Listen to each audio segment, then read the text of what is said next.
Good afternoon. Welcome to NewsWire here on SportsGrid. I'm Craig Mish. We have plenty to cover on today's show, including a heck of a Game 1 for the New York Knicks. We will get to that in a second as they take a lead in the best-of-7 series in the NBA Finals. Without a doubt, that is our top story of the day. But we have everything covered for you here on the show, including the NBA with Gilbert McGregor, who joins us, does a great job covering the Phoenix Suns for Phoenix Sports, and he will join us. Robert Forbeck weighs in on Saturday's Belmont Stakes. The favorite in the Derby is back again for this race. Also, Kyle Bond will educate us more on next week's World Cup starting.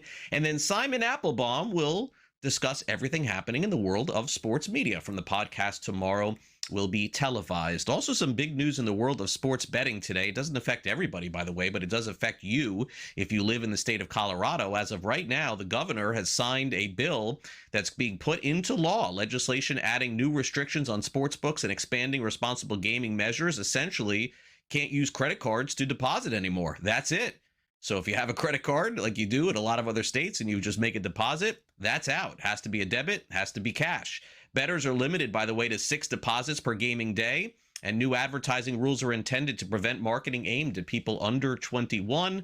Also, a proposal on prop bets did not go through. That could in the future. But if you have a credit card that you use for deposits on sports betting and you're watching a company like us, that's been commonplace, but that's now out in the state of Colorado.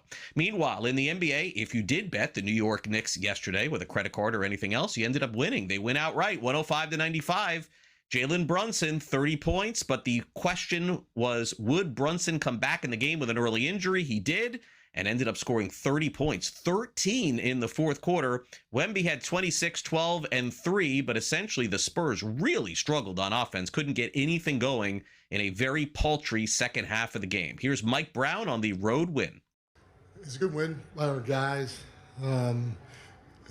We felt we didn't play well. I'm sure San Antonio felt that they didn't play well too, and obviously it's good to learn from, especially when you didn't feel like you played well. It's good to learn from a win. In the first half, they kicked our behind in transition. They got out the way we calculated. They had 24 fast break points in the first half. In the second half, they had 9 fast break points. So we did a better job of getting back. We got to get back. We got to load. We can't buddy run because they have quick, athletic players. And then you got Wemby coming, and he could shoot the 3 or get to the rim. Was it fatigue a factor tonight, Coach? I mean, did you think that y'all's playing against, your deep stuff against Oklahoma City and then, the turnovers in the fourth quarter, how can you get that repaired? Such a quick turnaround.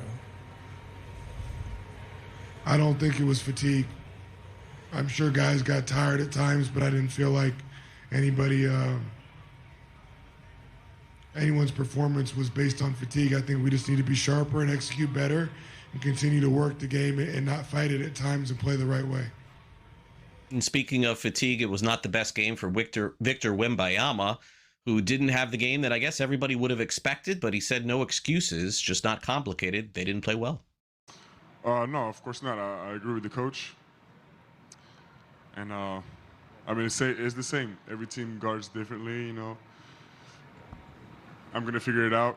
It's, I was bad tonight. It's not more complicated than that. All right, now let's get to Friday night's game and take a look at the current odds as it stands. The Spurs and Knicks will go at it once again, and the odds makers have responded by saying that the Spurs are probably going to take this one because they've jumped out to a 5.5-point spread. But look at that total, down 4 points going into the weekend from where it was opening up in Game 1. Spurs-Knicks will play Friday night at 8:40 p.m. Eastern. As of right now, the Knicks have now taken over in terms of the odds to win the series. They're minus 134 on FanDuel. The Spurs are plus 114, and certainly it does appear like a long series, but if you think the Knicks can win by a game and a half, and they're up a game, you can get plus 115 on that bet. All right, over in Major League Baseball, Christopher Sanchez was the pitcher of the month in May, but he gave up a run in June. Finally, the Phillies do win the game. His scoreless streak ended at 50 2/3 after giving up an RBI single to Jackson Merrill. It was one of the longest streaks in the history of Major League Baseball, including left-handed pitchers. Hershiser has the all-time record at 59, Don Drysdale at 58, and then there is Christopher Sanchez at 50. He did end up picking up the win, but discussed after the game what that scoreless streak meant to him. First of all, I would like to thank God, for giving me the opportunity to be here and, letting me do this kind of things. And, something I never imagined in my life that I would do. So, it's thanks to God again, and thanks to the work that we all put in here. We were able to, to make this record happen. So it's like, really grateful about it. I'm going to need a little time, to embrace this, to fully acknowledge it, that it happened. Because as of right now, I still can't believe that it did. I still can't believe that we're in this position. So I think that, once the season's over and I'm home with my family, maybe that's when I'll start, thinking about what actually happened here. I mean, it felt incredible, to be honest. There was so much going on my mind at that point, but as I said, I just try to stay calm and stay focused on what we had to do. So, try to stay calm and focused throughout it. And, I'll be forever grateful to these fans, to this city. Best fans in the world, best fans in all 30 teams on MLB. And whether I'm here or not, they'll forever be the best fans in baseball. All right, good night for the Phillies. Also, good night for the Dodgers. What a Cy Young Award race we got coming here. We got Sanchez, Mizorowski, Skeens, and then, of course, we have Shohei Ohtani, who threw another gem. 6 innings pitched, no runs, and he got 3 hits in the game. The Dodgers win 7-0. Here's Dave Roberts on yet another impeccable Ohtani pitching outing. Yeah, today was really good. Today was good. I thought the velocity was there when it needed to be there. Command was better. He wasn't fighting himself as much as he was in the past few outings. Some sweepers. Mixing the curveball a little bit. But, I thought he was in a good rhythm, and it was nice that, with his bat, too, we caught a nice lead, and, we're able to kind of, really not threaten much. Those guys weren't really, didn't have much for him tonight. All right, meanwhile, the Astros come all the way back to beat the Pirates in the 8th inning, scoring 6 runs. They win 11-9. Yordan Alvarez had 4 hits in the game. They trailed 8-5 in the 8th. Paul Skeens gave up 3 runs in 4 2/3. Here he is after the game on the loss. Yeah, I mean, we can't lose this one today. It stings a little bit. Putting up 9 runs, you should win that game every time. So, doesn't feel good for me. I know it doesn't feel good for the other pitchers who threw today. There are times where we'll pick up the offense. There are times where we won't, and tonight was kind of one of those nights. It's a little unfortunate, but that's why they give us 162. All right, Braves beat the Blue Jays also last night 7-3. Holmes picks up the win there. Ozzie Albies and Mauricio Dubon end up hitting home runs in that game. And go figure this result. The Tigers sweep the Rays in St. Petersburg. Baseball's a funny sport. Troy Melton ended up going 8 innings and getting the win, and the shift in the clubhouse, certainly after a sweep, said it was there. This series was truly incredible, especially coming off of Chicago, where, things looked pretty bleak, if we're being honest, just with this team. Being in that clubhouse, how would you describe the shift that has happened just in the room alone after this series? Yeah, I mean, honestly, I don't know if there's been a huge shift. I mean, obviously we enjoy winning, and it's more fun when we win. But we were bringing it every day. We were prepared to play every single day. Obviously, I haven't been here for the full stretch of it, but from the time I've been here, it really hasn't been all that different. So it's obviously really good to get the results, and we're playing some good baseball. Obviously, these last 3 games, and hopefully it keeps rolling. Stanley Cup playoff chase continuing tonight. Yes, that's right, 8:15 Eastern. You never know when I'm going to get that wrong. Carolina plays Vegas. -164 is Carolina. If they win, they tie up the series. We'll take a quick timeout. We come back next. We break down Game 1 of the NBA Finals with Gilbert McGregor. Don't go away.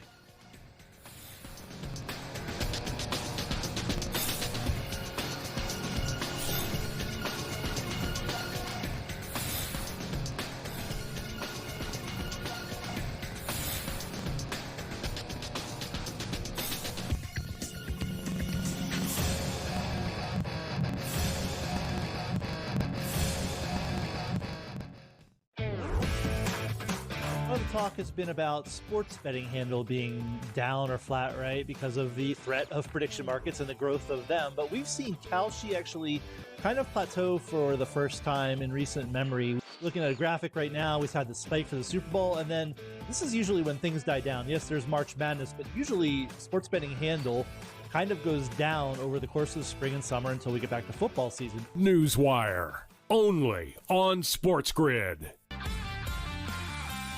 That's for Abdul Carter. Hey, son, you want to be a leader?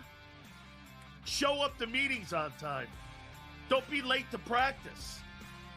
This guy's sitting there trying to tell me that he's got a problem with Jackson Dart going to a Trump rally when he can't even show up to a meeting on time? And he can't show up to practice and he's late?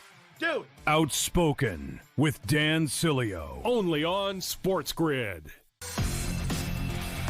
This is all about headlines, Donnie. Yep. If we hear, if that noise gets louder as we get closer, then 45 cents is going to be 65 cents, and that's the repricing we're talking about. I don't need Utah to get him. I need people to think Utah is going to go up and get him, Donnie, and that's how you make money. Prediction Markets Edge, only on SportsGrid.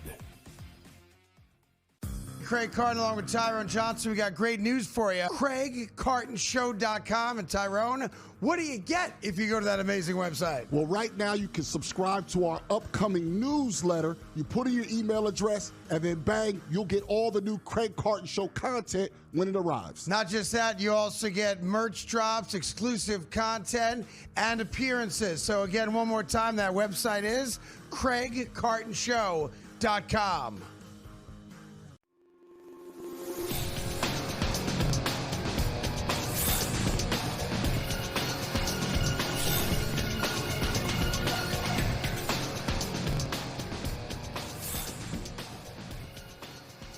Welcome back to NewsWire here on SportsGrid. Gilbert McGregor having an eye on the NBA Finals. He covers the Suns and still podcasting and talking about the upcoming NBA draft as well as everything happening, and including some finals, I'm guessing as well. Gilbert, a surprising result last night. I mean, honestly, everyone thought the Knicks could beat the Spurs, and I was watching the first half of this game thinking they were not going to, but the Spurs went so cold offensively in the second half. It's not like the Knicks really even needed to do much. I'm going to guess that this will change and we'll get a better series, by the way. But if I told you the final score was 105-95, you'd have said, Craig, yeah, that's right. Back in 2000, that was the final score, 105-95, 30 years ago. What happened last night?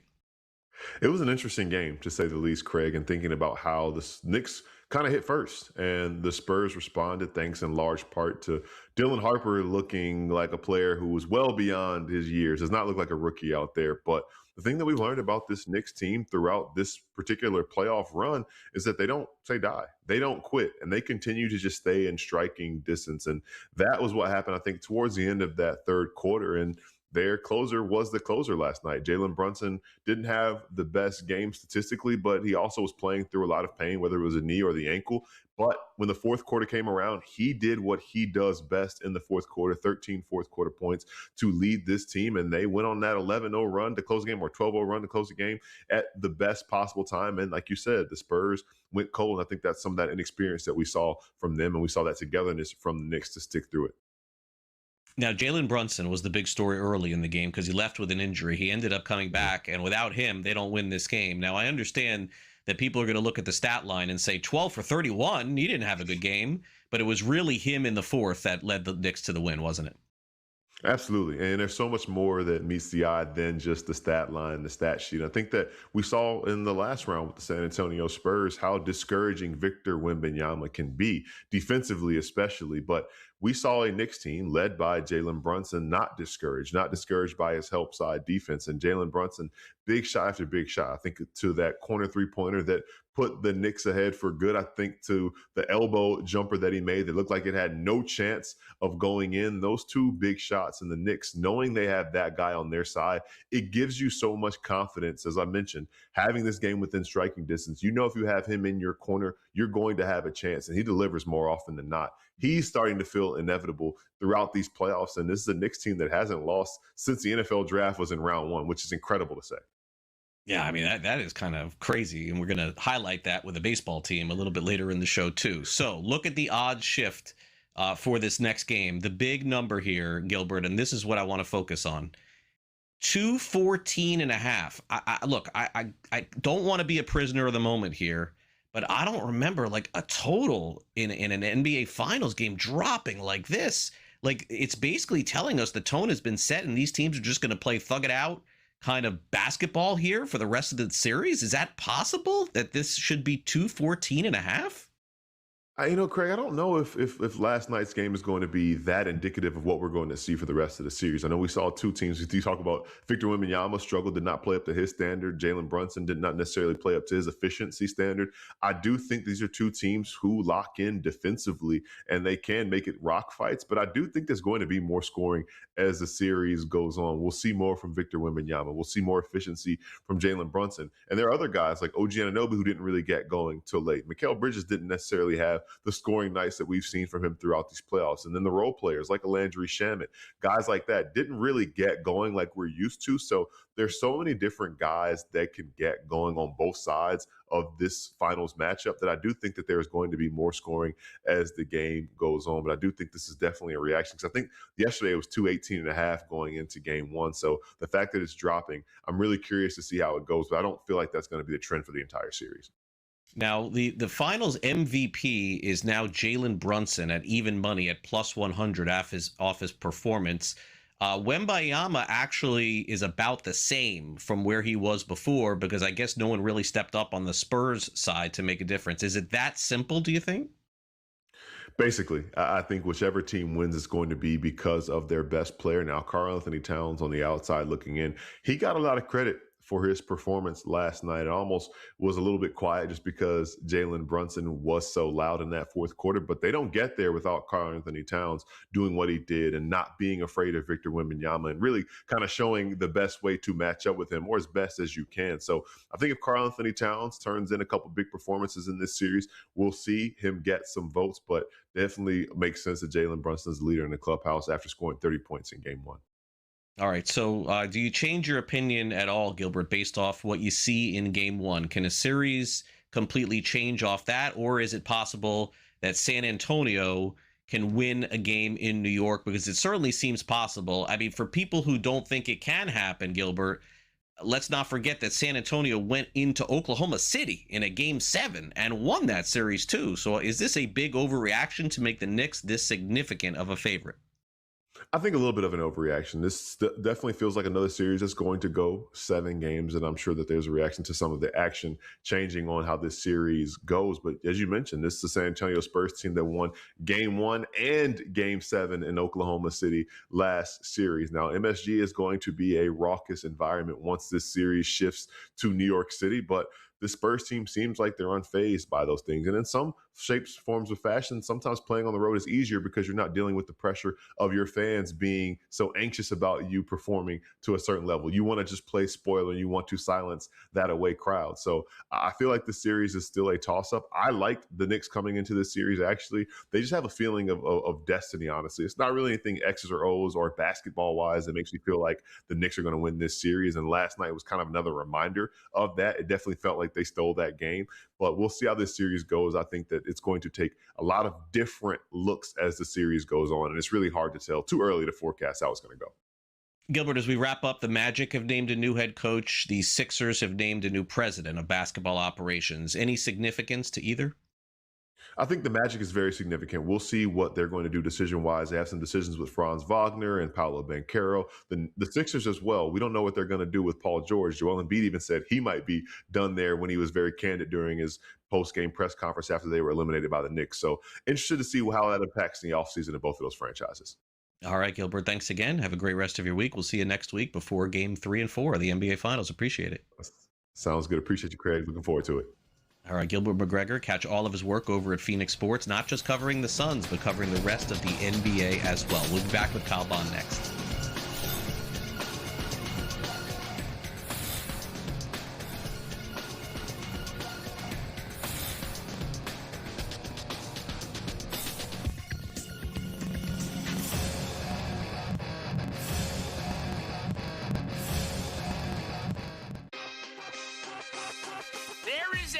tonight that Gabe has that, to some degree, I find completely outrageous. Then I looked at it a second longer, and it might be a really smart angle. I like to test them a little bit. I like to test them a little bit. I like It's that a lot. Oh, yeah, okay, you don't know? You don't know this team name? You should. You're in the sports business. Game time decisions only on SportsGrid. The promising thing for Oklahoma is you've got this legislature that seems to be fairly behind sports betting and legalizing it for the tribes. Stitt is term limited out this year, so you will have a new governor in Oklahoma next year. So this will be a state to watch because there are a lot of tribes in Oklahoma saying, we want this. FanDuel came out as this was coming and said, we want the chance to partner with at least one of the tribes. NewsWire, only on SportsGrid. Manager, hitting coach, bench coach, assistant hitting coach, third base coach, hitting strategy, and game planner here. It's almost like a line change in hockey, Craig. Some of these questions that have to be asked, Donnie, would be, what did you think a month ago, Donnie, right? Like right before the season started, did you think that these coaches were the answer to your season? Because if not, why did you wait all off season to make a change like that? Pro Baseball Today, only on SportsGrid. If LeBron James is the causal reason, and he would be, that the Lakers take out the Houston Rockets, I got to change my narrative a little bit. A little bit. I gotta walk back some of the aggressive criticism of the self-appointed greatest player of all time, which he's not, but that's why I said self-appointed. The Craig Carton Show, only on SportsGrid.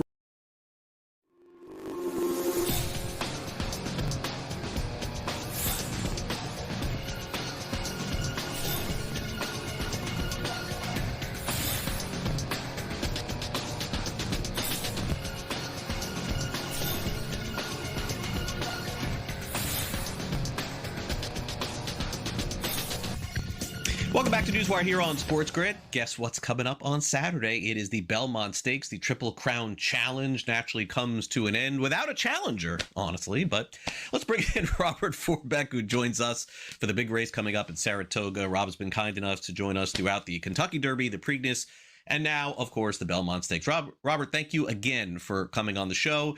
Let's take a look at the field, shall we? 7:04 p.m. Eastern, later start. We've seen that for a lot of these races. I think the thing that stands out to me the most is that the horse that was favored to win the Derby, Renegade, is back in the field here at, 2-1. So that tells me, certainly that's where the favorite is. But as we saw in the Derby and with the Preakness as well, you just never know. Yeah, I think, Renegade, rightfully so. I think he ran a huge race in the Derby, got nailed on the wire by Golden Tempo, and he's owned by Mike Rapoli, who has won $1 million as an owner, has won $1 million stakes races at Saratoga. So he's going to be kind of the hometown favorite. It's going to get a lot of action, but, to me, this is a wide open race. You have Chief Wallaby, Renegade, Commandment, to me, all kind of the same horse. And quite honestly, I'm going to let the price dictate my plan here. I think I'm going to lead towards Commandment, getting that outside post, getting a cleaner trip. Ironically, he has another different jockey this time. He's had a different jockey each of his last 4 races, but John Velasquez is a Hall of Fame jockey and has certainly won more than his fair share of big races at Saratoga. So if I could get anywhere near 6-1 on Commandment Saturday, that's my play. Okay, fair enough. And so there is the field currently as it stands. Again, this could change before Saturday. As you see, Golden Tempo also in the race at 9-2, as Robert said. So certainly maybe an exacta trifecta opportunity there. Unfortunately, part of this is, of course, talking about horses that are not in the race. And so the Preakness is really generally not an indicator of the Belmont, or at least in the past it hasn't been. I'm not sure how Saratoga, the field there, is in particular, but Napoleon Solo, who won the Preakness last month, is not racing in this one. So what's the thinking beyond that? Well, he was sold. He's been sold to some new ownership since that race, and they've already announced where he's going to stand stud once he retires. So there's there's some changeover going on with the horse, and there are just so many opportunities. If you have a good 3-year-old this time of year and over the next few months. There's so many other races you can run in. There's the Ohio Derby, the Haskell Stakes, the West Virginia Derby, the Pennsylvania Derby, the Travers. Obviously, all these big races coming up just for 3-year-olds. So if you keep the horse fresh and, you have a chance to run for a lot of money later on this year and, keep him in the barn for this one. Let's see how all the chips fall out here and strategically place the horse. And, you can win a lot of money with that horse this summer. Yeah, definitely so. Makes sense now that you've explained it. How about the track conditions for Saturday's race? I know just around the country we're seeing quite a bit of rain here. Give me the update on that. Well, it's Saratoga, so quite honestly, a rainstorm could come in like at any time. I've been going to Saratoga now for a long time, and it could be a beautiful sunny day 1 minute, and then 15 minutes later it's torrential rain. But the forecast is 4 possible showers. I think maybe a storm to roll through on Saturday, but these next couple of days, starting yesterday, Wednesday, for racing, there's like a 4 or 5 day meetup there this week. It's supposed to be cloudy weather, overcast, fast track. It's a tremendous few days of racing. It's one of the best kind of 3 days of the year in horse racing outside of Breeders' Cup. Probably 9 or 10 Grade 1 stakes races, 15 graded stakes races over the course of Thursday, Friday, and Saturday. So I'm excited. I'm going up. We'll be there in person, and hopefully the rain holds off. And it's going to be a tremendous race on Saturday with I think Commandment at a higher price getting the money. All right, so Robert, you like Commandment to win the race. Any other predictions you want to throw out real quick before we let you go? There's really not a lot of speed in the race, interestingly enough. I think Power Shift, the 2-horse with Luis Saez in the saddle, might be the horse to catch. 12-1 morning line. He just broke his maiden, but he's trained by Todd Pletzer, who's dynamite in the Belmont Stakes, has won a ton of races at Saratoga. I think he could be a long shot opportunity in there. Robert, enjoy the trip, and thanks again for coming on all month long for the big 3 races. Really appreciate it. Absolutely. Anytime. All right, Robert Forbeck with us here on NewsWire. We'll be right back. Don't go away.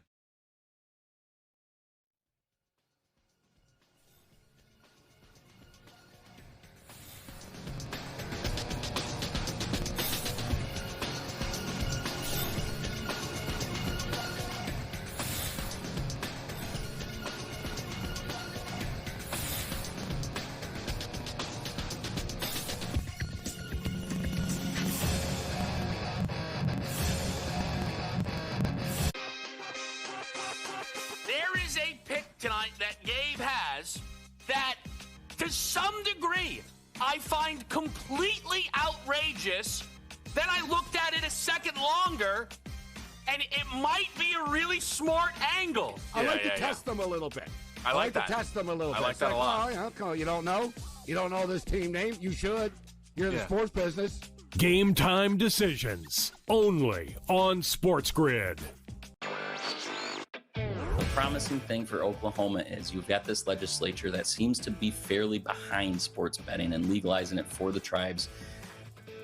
Stitt is term limited out this year, so you will have a new governor in Oklahoma next year. So this will be a state to watch because there are a lot of tribes in Oklahoma saying, we want this. FanDuel came out as this was coming and said, we want the chance to partner with at least one of the tribes.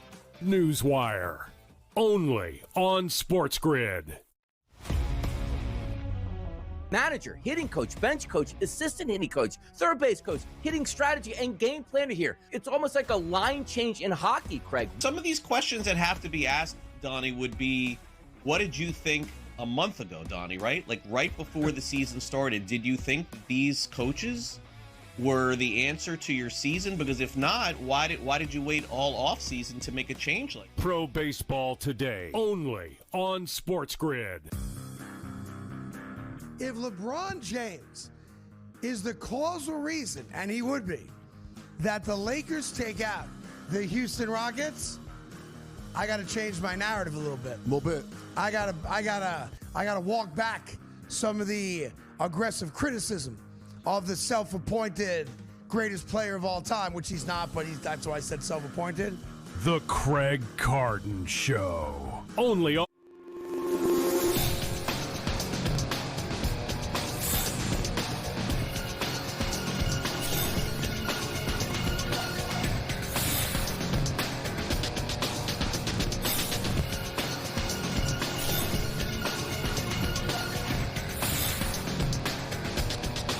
Welcome back to NewsWire here on SportsGrid. 1 week from today, the World Cup kicks off. Let's bring back Kyle Bond, who was with us earlier in the week for another preview of the upcoming event. And certainly, Kyle, because people don't have a full understanding for the World Cup. I mean, some people don't realize that soccer is played year-round. They don't just play in this event. In fact, they're playing right up until the World Cup. So that naturally means it's sports, so there are injuries. Let's dive in and start off how they could potentially affect the odds. I think very specifically Spain is potentially the main one, but Canada has one of their top players hurt as well. So let's dive in. Yeah, you're absolutely right. The club season just wrapped up about 2 or 3 weeks ago. In fact, the Champions League final was only about 1 week ago. So players that were playing for either Arsenal or PSG, where there are a number of them in the World Cup, because those are top teams in the world, have only just joined up with their national team for camp. So this is just a rolling right in from club season into the World Cup. And so, like you mentioned, there are a number of outstanding injuries. I would say 3 to 4 months ago, we started to really get into injury watch for the World Cup, because if you suffered a hamstring injury, that could take, 4 to 6 weeks for a grade 2. For Lamine Yamal, the reports are that he's probably going to miss at least one, maybe more group games. For Spain, they don't really need to worry about getting out of their group. But for these top teams, the key, as we talked about the other day, Craig, for the U.S., it's the same for everybody. You have to put yourself in the best position to succeed in the knockout stage. So Spain will want to win their group, and that might be difficult without Lamine Yamal. He's their best player. He's a huge part of what they do. He's only 19. He's probably one of the best players in the world. But he's got so much responsibilities in ball progression, getting the ball from the back to the front, and then scoring goals as well and creating chances for others. So he's a big part of what they do, and that could affect their chances of winning the group. Or, if it lingers into the tournament, it could affect not only his availability, but his ability to be 100% once he returns. They've got a couple of other issues as well. Fermin Lopez is going to miss the tournament due to a broken foot. Mikel Merino is only just coming back from a long-term injury. So a couple things to watch for Spain, but Lamine Yamal is the big one. You mentioned Canada too. Alphonso Davies, he is by far their best player. He plays for Bayern Munich. He's had muscle injury problems in the past, and he is also dealing with a hamstring injury. Very unlikely to play in their first group stage game. And for Canada, they are targeting just getting out of the group. They've never won a World Cup game in their history. They've only been in 2 World Cups before. They've never won a game. So they are just trying to get out of their group, and this is going to be difficult for them. We'll see if he's able to come back in the group stage at all, but this has been a real problem for Jesse Marsch. He's had a lot of injuries to get through, and that's by far the biggest one. All right, fair enough. So those are some of the injuries. And of course, Kyle can weigh in on all of this over at Sporting News. Just check out his columns. He's writing about this every day, including a preview of the June 13th showdown at 6 p.m. Eastern. Should be a really good one between Brazil and Morocco. And if the odds don't tell you the story, nothing else will. Brazil in the past would have been a much bigger favorite than they are this go around against Morocco. And I know, Kyle, you feel that this is potentially one of the big upsets on the board to begin. So let's break it down. Yeah, I think Brazil is on upset watch this whole tournament. They've got a few injuries, as we were just talking about. They've got Rodrigo is out with an ACL injury. Eder Militao, one of their best defenders, is out of the tournament with a hamstring injury. And Estevao, one of their best young wingers, is out for the tournament with a hamstring injury. And Neymar. Everybody knows Neymar. He's one of the biggest players in the world. He's had muscle injuries for years. He has picked up an injury that could be problematic for them early in the tournament. So Brazil, I think they're just not as good as they used to be. They haven't won the World Cup since 2002. Morocco, on the other hand, they're just fresh off a run to the Africa Cup of Nations finals. Technically, they won on a technicality. The result was overturned after they lost on penalties or in extra time to Senegal. But they have one of the best fullbacks in Achraf Hakimi. They have a very good squad. I like Morocco in this game, given all the troubles that Brazil have. I don't think Brazil will have a disastrous tournament. They will still make the knockout stage. They'll still win a game or two there. Carlo Ancelotti is an amazing coach. He's going to get them going. But they have so many issues to work through, and I just really like Morocco as a difficult test. They defend so well, and Brazil's going to have a really tough time. I would also, for that reason, hammer the under. You're going to get Morocco defending in bunches. They'll pip a goal, maybe two on the counter. And I really like Morocco to win that game and get their World Cup started off well. A lot of the totals, of course, 2.5 in the opening rounds here at the World Cup, including Netherlands and Japan, where both teams are good and both teams have a shot to get deep into this into the final, even potentially. This is World Cup Group F stage here. All right, so Kyle, I mean, the way that I look at this here is it tells me Japan can win, Netherlands can win. I mean, these are all short odds here. Who do you think has the best shot opening up on June 14th, 8 p.m.? Yeah, this is a good one. Japan are not known as a top team around the world, but they are one of the best teams in Asia. And they have, over the last 8 years, been kind of what we call a giant killer, right? They've never made it past the round of 16 at a World Cup in their history. They're not known for making deep runs at these tournaments, but they can be a pain in the butt for top teams. They beat Germany and Spain in the group stage in 2022. And they beat Colombia in 2018. So this is a team that plays very well. They play up and down to their competition. But I really like the Netherlands, not just in this game, but in the tournament overall. They have a very good squad. They have a good coach.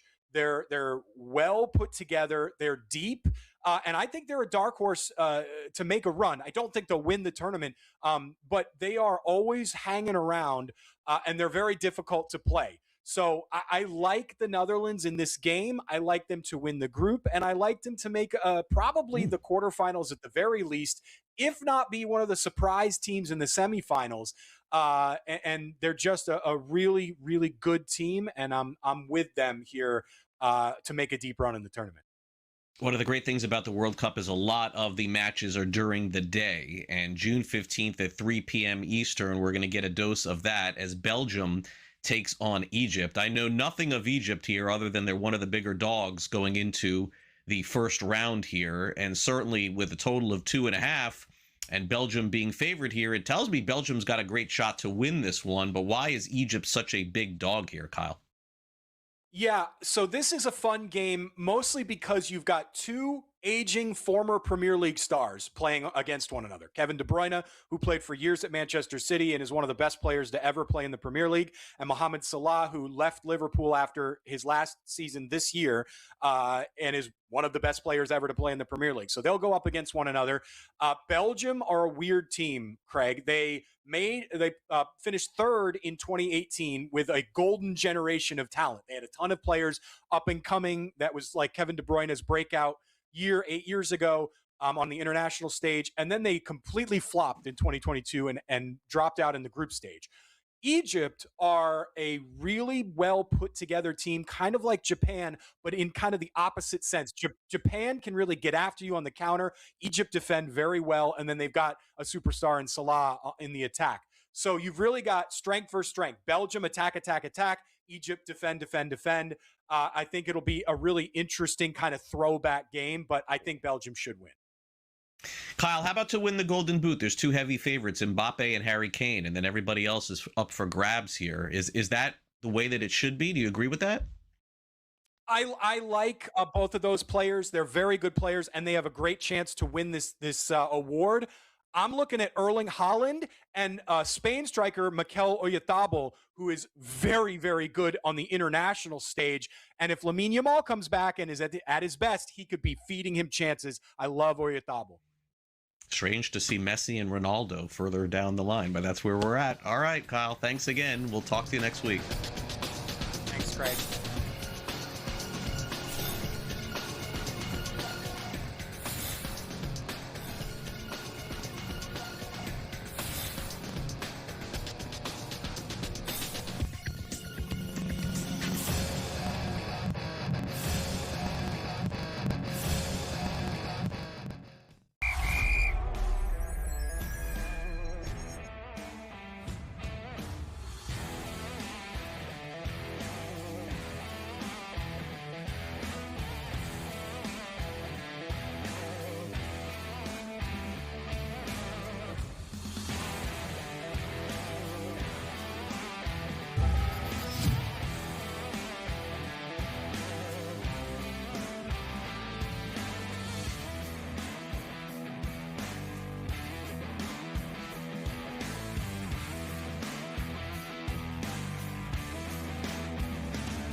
Welcome back to NewsWire. The World Cup begins next week. Let's get the latest in broadcast coverage from Simon Applebaum of the podcast Tomorrow Will Be Televised. Simon, thanks once again for coming on the show. And this will be the most watched World Cup ever. We know that. It's in the United States. More people will be dialed in than ever before. But certainly there are going to be questions as to where we can find the World Cup. Because, Simon, the last time there was a World Cup, let's be honest, the streaming world existed, but not like it did right now. Not like it does right now, where everything is getting streamed too. So fill us in. Well, I'll tell you, this is going to be the potential of being the most watched World Cup in the United States. And I think it's going to be the big key. Can soccer become a major television attraction? It's always been sort of on the principal edge, particularly with the Women's World Cup. But now we're going to see if the men can do it on the home turf of the United States. And I think it's going to be up to both Fox and Telemundo, which are the two organizations. Fox in English, Telemundo in Spanish, going to provide it. Both are going to have hundreds of hours of coverage starting on next Wednesday.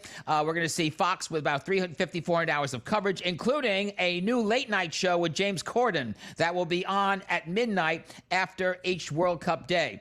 And in Telemundo's case, over 700 hours of coverage, including pregame, postgame, halftime shows.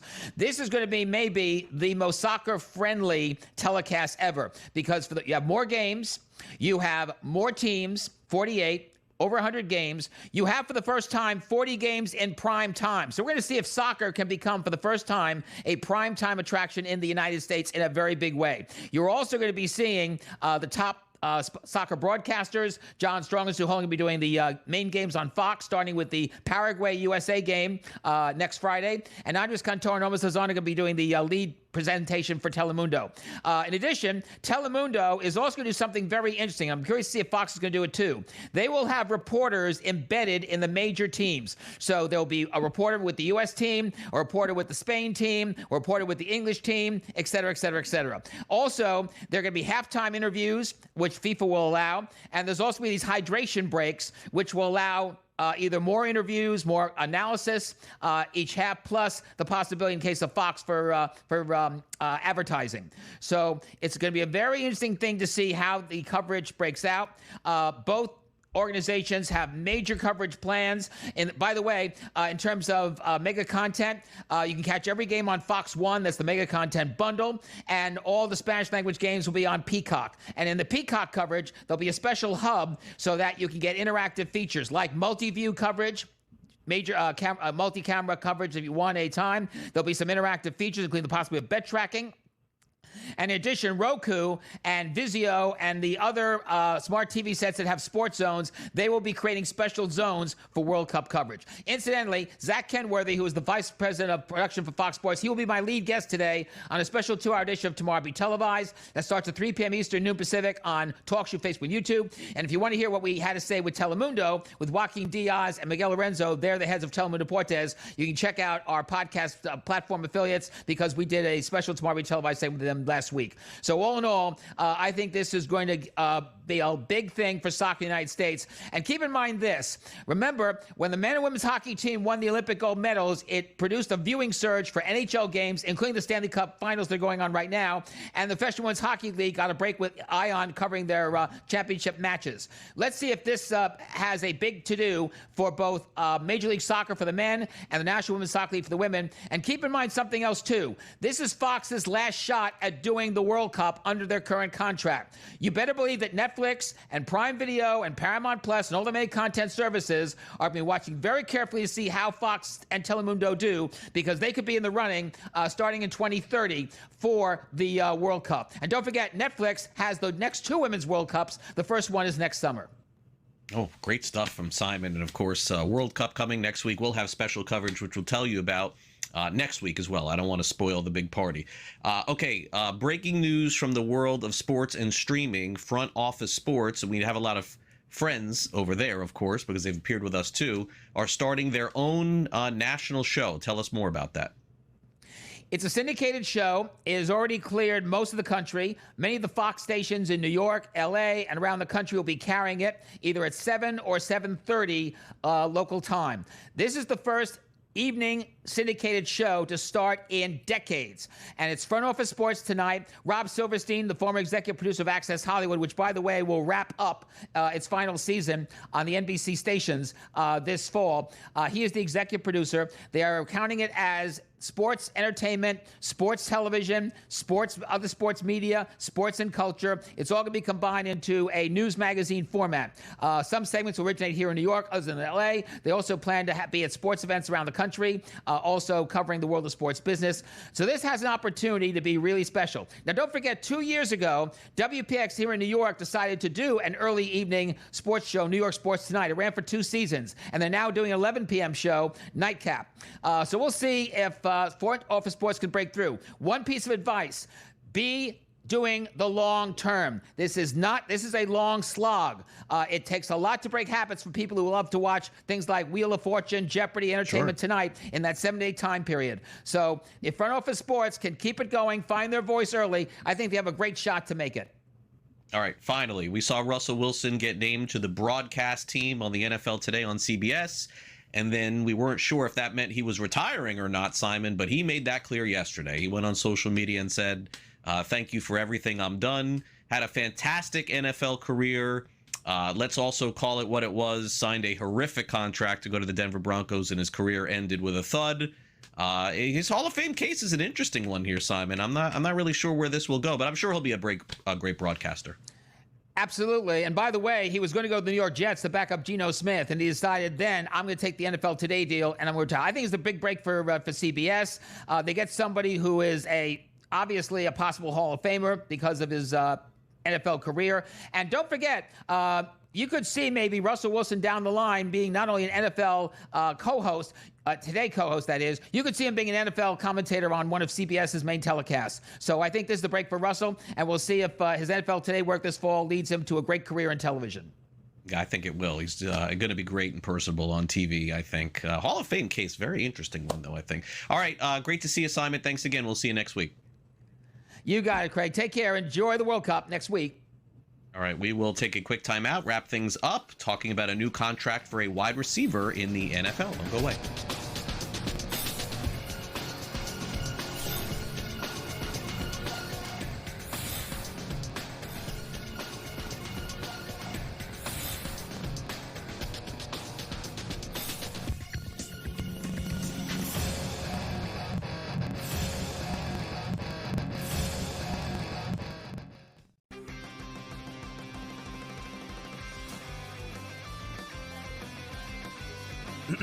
Class is in session. Today, let's talk about the teaser. A teaser is a multi-leg bet where you shift the point spread in your favor. You get better numbers, but every selection has to win. It doesn't matter what you bet if you don't have the insights. Tune into SportsGrid and get ahead of the class. Terrible start last year, injured all the way through, didn't have a chance to win that Major League Baseball season. This year, first team to 20 wins, first team to 30 wins, first team to 40 wins. It's all been the Atlanta Braves. Good baseball club lurking around here. They still have some guys, some starting pitchers on the shelf there that could help them down the road, but the Braves are sitting pretty right now. The Early Line, only on SportsGrid. For Abdul Carter. Hey, son, you want to be a leader? Show up to meetings on time. Don't be late to practice. This guy's sitting there trying to tell me that he's got a problem with Jackson Dart going to a Trump rally when he can't even show up to a meeting on time? And he can't show up to practice and he's late?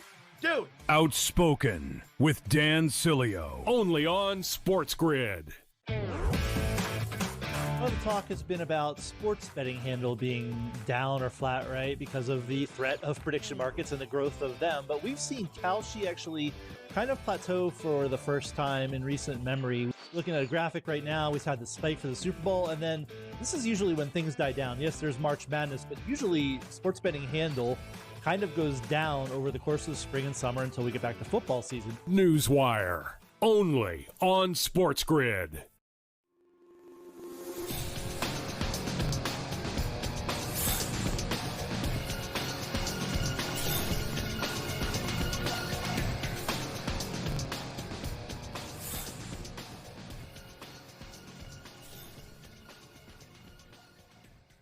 Welcome back to NewsWire here on SportsGrid. Seems like it's payday time in the month of June, especially for some players in the National Football League. Let's include Christian Watson in that conversation. The Green Bay Packers receiver has reached an agreement, according to ESPN, on a 4-year, $110 million contract extension with a $31 million signing bonus. So that also means that Jaden Reed, who signed his 3-year $50, and Watson signed his 4-year $110, those will be the bookend quarterbacks, at least for the short term, for quarterback Jordan Love. So that is a new deal for a Green Bay Packers wide receiver.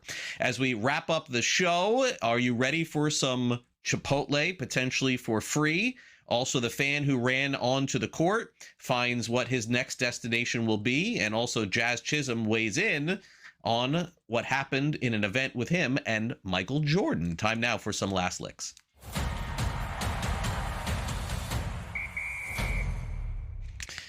Chipotle's getting involved in the marketing business. Are you ready for a free burrito or a free bowl? I know a lot of people love Chipotle. I'm kind of like 50-50 Chipotle guy. I have to really be in the mood for Chipotle because, that's when you get older, I'll explain that to you. But anyway, when the basketball series ends, Chipotle said that they're going to drop 53,000 free entries on X. 53,000 free burritos or bowls. Just don't ask for extra avocado because you're going to have to pay for it. 53 years since New York last won. 53 years since San Antonio's journey began in the NBA, and 53 different ingredients for Chipotle. I think that anybody that gets involved in marketing wins because there's companies like us and shows like us that bring it up. But honestly, what are the odds that you're one of those 53,000 people that end up getting the burrito? I would say very low chance, but who knows? Maybe I'll take my shot. Okay, last night in the NBA, this is not a laughing matter. I don't like you see it sometimes in baseball and football, but the NBA court is so small that anytime this happens, you see it up close and personal. A fan ran onto the court last night. I don't know if you caught this, and it was announced this morning that this fan, who clearly was arrested, and I'm sure we'll find out that spent the night in jail, has also been banned for life from all NBA arenas, not just in San Antonio, Texas. And in addition to this fan, this is what is crazy. A second individual that was involved in the incident, I didn't see this, I must have missed it, has also received a lifetime ban per an NBA spokesperson. This is according to AP Sports, and I believe that's Tim Reynolds that I see there. So I'm gonna guess that this fan went with another one, and it was like planned out to do some streaming or video or something like that. Because why in the world would the other fan who didn't jump onto the court get banned? Because it's probably a tag team event. Guys, I have to tell you, if you've ever thought of this, don't do it. This is one of the stupidest things that you could ever do, is going onto a professional or collegiate field of any kind. You're going to go to jail and spend the night. Like, why would anybody want to go to jail? It is not worth it. Believe me, you're going to look back in 20 years and say, I shouldn't have done it. It's like getting a stupid tattoo. You can't get rid of it. It's always on your record. Anyway, Jazz Chisholm Jr. hit a home run last night for the New York Yankees and looked up to the booth because Cleveland broadcaster Tom Hamilton wondered why he was getting on the Jimmy Fallon show. But that was not the biggest story that came out of Jazz's appearance on the Tonight Show, or the show with Jimmy Fallon, the Late Show, whatever they're calling it these days. He revealed, how about this, that when Jazz was a kid in the Bahamas, Michael Jordan was wandering around a softball camp that he was playing in, and Jazz asked Michael Jordan for his autograph, and Jordan, unsurprisingly, if you know anything about Michael Jordan, said no. He said, make me want your autograph one day, kid, did Jazz Chisholm. Now, let me tell you something that doesn't surprise me at all about this, because I don't know Michael Jordan personally, but I know people who have interacted with him and have firsthand knowledge of this. I actually know people that have given Michael Jordan photos and basketballs to sign, to which his handler takes the basketballs, signs them himself, and gives them back. I mean, Michael Jordan's one of a kind, but man, you don't have to do that to the kids. Just don't sign it. Do what you did to Jazz. Don't fake it. That'll do it for the show today. Thanks to Gilbert McGregor, Robert Forbeck, Kyle Bond, and Simon Applebaum. Thanks again to Tommy and, of course, Frank and our producer, Chris. I'm Craig Mish. We'll come back tomorrow. We'll wrap up this week of NewsWire here on Sports Grid. Enjoy the rest of your night, everyone. We'll see you tomorrow.